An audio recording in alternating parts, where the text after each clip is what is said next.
जम्मू कश्मीर के अंदर डेलीवेजर्स की, एसपीओ की, कॉन्ट्रेक्चुअल मुलाजमीन की कौन बात करेगा। यहाँ पे पॉलिटिकल अलायंस तो बन रही है। एक दो दिन पहले सजाद लोन ने भी पॉलिटिकल अलायंस का ऐलान किया, जिसमें हकीम मोहम्मद यासीन भी है, पीडीएफ आ गया, दूसरी अन्य जो पार्टियां उसमें शामिल हुई, चेंज फॉर पॉलिटिक्स का नारा लगा उसमें। लेकिन यहाँ पे इन मुलाजमीन की कौन बात करेगा, कौन डेलीवेजर्स की बात करेगा। कितना अच्छा होता कि जैसे सजाद लोन ने एक अलायंस बनाया, नया अलायंस, पीपल अलायंस हम उसे कहेंगे, अगर वही अलायंस की जगह अगर इस तरीके से जम्मू कश्मीर के अंदर इन मुलाजमीन के अधिकारों के लिए, इनके बुनियादी राइट्स के लिए अगर कोई फ्रंट बनता या कोई इस तरीके का एक पॉलिटिकल गैनअप होता तो कितना बेहतरीन रहता दोस्तों।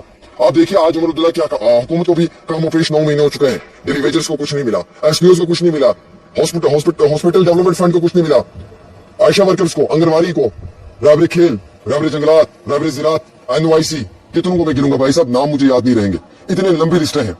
आधी जिंदगी इन लोगों ने दे दी है। यकीन मानेंगे डेलीवेजर्स में तो कई सारे लोगों की मौत भी हो गई है, उनका इंतकाल भी हो गया है, उनके बच्चे आज दर की ठोकरें खा रहे हैं, उनके बच्चों को सरकारी नौकरियां तक नहीं मिली है, एसपीओ हमारे शहीद हो गए हैं, उनकी फैमिलीज को कोई बेनिफिट नहीं मिला है, उनके हकीम को सरकार ने कोई बड़े पैमाने पर फायदा नहीं दिया है, कॉन्ट्रेक्चुअल मुलाजमीन अपनी डे नाइट सर्विसेज देते हुए उनका इंतकाल हो गया, उनकी वाइफ को, लिखी पड़ी हुई बीवी को, उनके बच्चों को कोई अधिकार नहीं मिला है। जम्मू कश्मीर को सिर्फ एक बिजनेस हब बना के रखा हुआ है, एक ड्रामा हब बना के रखा हुआ है। यहाँ पे सिर्फ कॉमेडी चलती है, 24/7 कॉमेडी चलती है और नॉन स्टॉप कॉमेडी चलती है। यहाँ पे कोई किसी के अधिकार के लिए बात नहीं करता। यहाँ पे चापलूसी होती है और तलवे चाटे जाते हैं, और जब तक तलवे नहीं चाटेंगे ना तब तक सुकून नहीं मिलेगा।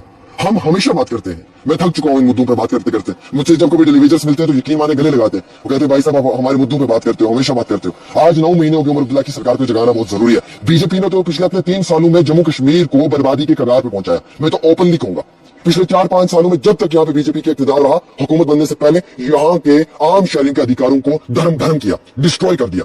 यहाँ पे नौकरियों में स्कैम्स, यहाँ पे हर चीज में स्कैम, यहाँ पे नौकरियां बिक गई थी, लाखों रुपए की बोलियां लगी, लिस्टें कैंसिल हुई सब इंस्पेक्टर की।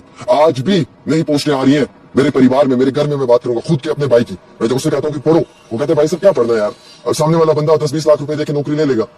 बच्चों का दिल टूट चुका है, आज के हालात ऐसे हैं, एतमाद भरोसा उन्हें नहीं रहा है, यकीन नहीं रहा है। मैं अपने दोस्तों से जब कभी बात करता हूँ तो वो मुझे कहते हैं जनाब क्या करें, हमारे पास इतनी डिग्रियां किस काम की है, जब यहाँ पे करप्शन होती है, धांधलियां होती है। यहाँ के हुकूमत के अंदर बैठे हुए हर आम शहरी मुश्किलात में, हर आम इंसान परेशानी में। क्यों है, किस वजह से मुश्किलात में? इसीलिए मुश्किलात में जनाब क्योंकि यहाँ पे करप्शन है, यहाँ पे पैसा देके सब कुछ होता है, धांधलियां होती है, ओपनली जो लिस्टें उनमें स्कैम होता है। कितनी लिस्ट एलजी साहब ने कैंसिल की, सब इंस्पेक्टर की लिस्ट एलजी साहब ने लास्ट ईयर कैंसिल की, क्योंकि स्कैम ना होता तो कैंसिल होती। पिछले 4-5 सालों में बीजेपी यहाँ पर आई, क्या दिया बीजेपी वालों ने? बीजेपी वालों ने दिया ना प्रॉपर्टी टैक्स दिया, शराब की यहाँ पे दुकानें खुलवाई, नशा शरेआम हुआ, और क्या दिया? इससे ज्यादा क्या दिया उन्होंने? हर चीज में पानी का टैक्स लगा दिया, बिजली पे टैक्स, प्रॉपर्टी टैक्स, उठने पे टैक्स, बैठने पर टैक्स, बाथरूम जाओगे तो टैक्स दोगे, बाहर निकलोगे तो टैक्स दोगे। इतना टैक्स की दुनिया में हमें घुमा के रख दिया। नौकरी कितनी आई, हमारी जीडीपी गिरकर कहां से कहां पहुंच गई, हमारा गैस सिलेंडर का कीमत क्या है, पेट्रोल डीजल का कीमत क्या है, और अंधभक्त अभी भी सोए हुए हैं। अंधभक्तों को इसके साथ लेन देन नहीं है। महंगाई कितनी हो जाए, बेरोजगारी कितनी हो जाए, आपके बच्चे बर्बाद हो जाए, उसके साथ उनका कोई लेन देन नहीं है, क्योंकि उन्हें नौकरी नहीं चाहिए, उन्हें रोजगार नहीं चाहिए, उनका मोटिव और मकसद अलग है। अब उमर अब्दुल्ला की हुकूमत आई थी, महसूस किया था कि चलो ठीक है, अल्लाह लोगों ने इलेक्टेड गवर्नमेंट है, नॉमिनेटेड नहीं है। अगर मुझे कोई नॉमिनेट करके भेजता है ना as MP member of parliament में, मेरी वो वैल्यू नहीं है जो इलेक्टेड किया, जिसको लोगों ने चुना है। यहाँ पे उमर अब्दुल्ला की हुकूमत को कम ऑपेश 50 सीटें दी, इलेक्टेड है ना, लोगों ने वोट दिया। क्या हुआ 9 महीनों में? कौन सी तब्दीलियां आई 9 महीनों में? कौन सा बदलाव आया 9 महीनों में? कौन सा सुधार आया 9 महीनों में? कुछ नहीं हुआ।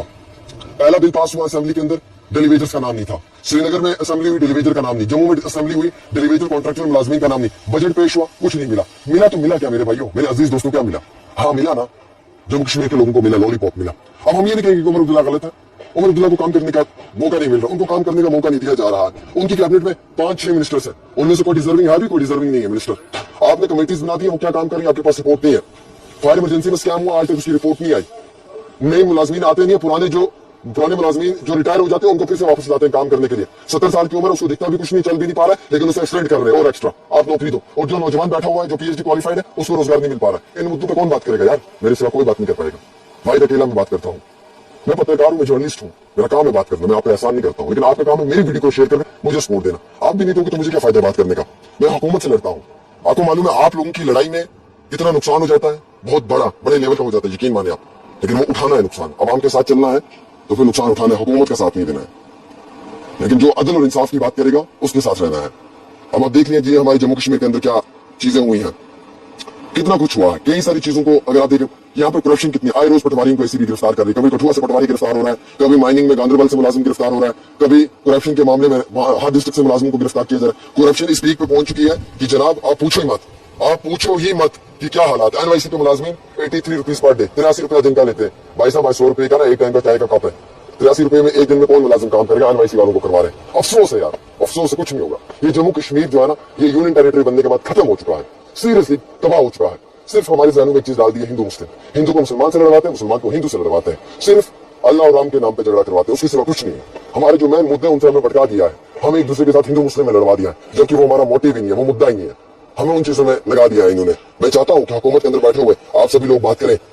और आज के हालात जो है वो बहुत मुश्किलात वाले हैं। वोकेशनल ट्रेनर्स हैं, टीचर्स हैं, हमेशा प्रोटेस्ट करते हैं, कभी उन्हें अदल और इंसाफ नहीं मिला है।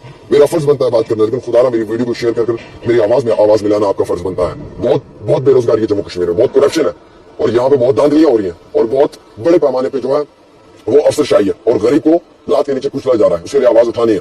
मेरे पास दो ही ऑप्शन है, या तो मुझे जेल जाना है या मुझे चापलूसी करनी है। मैं जेल जाने के लिए तैयार हूं, चापलूसी बिल्कुल भी नहीं करूंगा। ये मेरा आप सभी लोगों से वादा है। एक छोटी सी रिपोर्ट आमिर।